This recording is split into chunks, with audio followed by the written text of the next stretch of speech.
Hi and welcome. In this video I will show you how you can speed up the WPA cracking process using Cowpatty and GenPMK. Cowpatty supports using a pre-computed hash file. Pre-computed hash files are used to accelerate the cracking process by eliminating the transformation of a password into an encryption key.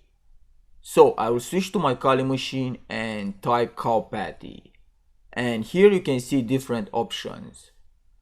First of all, make sure you have a capture file with the 4-way handshake and the word list to start the cracking process.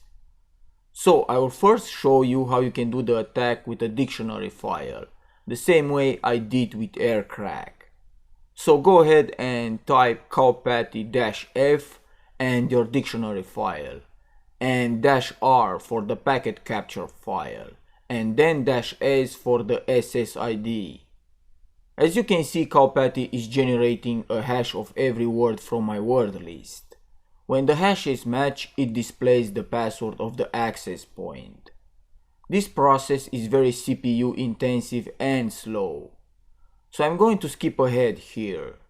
And you can see it takes almost 5 minutes to crack the password.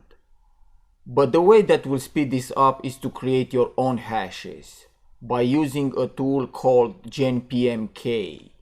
This tool is very useful when you don't have any client connected to the access point, but you want to start generating the hashes for the SSID you are targeting.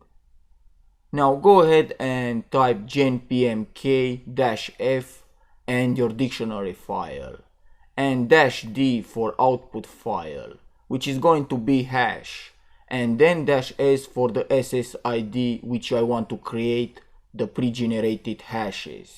Now it's creating pre-generated hashes for the network. So again, I will skip ahead. And now whenever I want to attack the network, I will use the hash file, which is this one right here.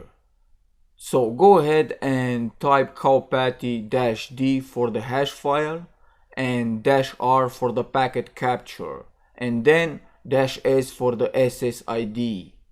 And as you can see, it took less than a second to crack the same password. So that's it for now. Thanks for watching, and I'll see you next time.